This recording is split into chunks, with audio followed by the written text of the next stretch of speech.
Thank you for joining us on how to install more RAM. Our test system today is going to be a Dell running Microsoft Windows 7. We're going to first determine how much memory we currently have installed on the machine, which we will easily achieve by going to the Windows button and finding Computer, which we will right-click on, bringing up a submenu, and select Properties. This presents us with a dialog box and a lot of information, but today we're primarily interested in how many gigabytes of RAM we have installed and what bit operating system we're working with.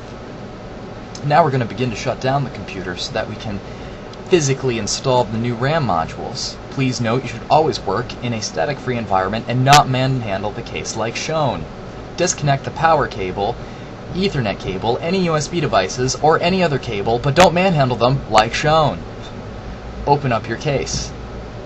Don't freak if it's your first time looking at a motherboard, because it's not that scary. It's all a big puzzle, and we're going to be putting this piece in there.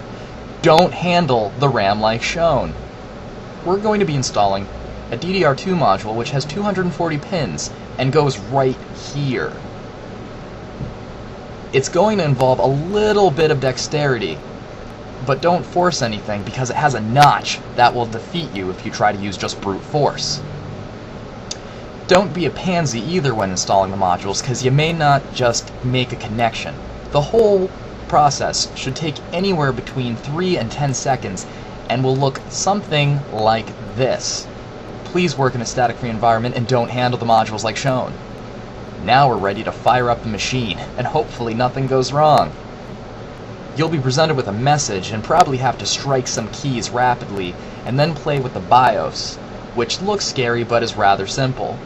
Now we're going to fire up Windows and see if everything went like planned, which, oh, looks like it did. We have 4 gigabytes of RAM installed now on a 64-bit operating system, providing for a better computing experience.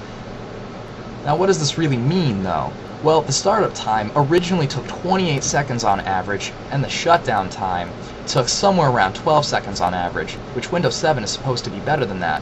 But with 4 gigs of RAM, the startup time takes about 18 seconds average, and the shutdown time takes about 7 seconds average.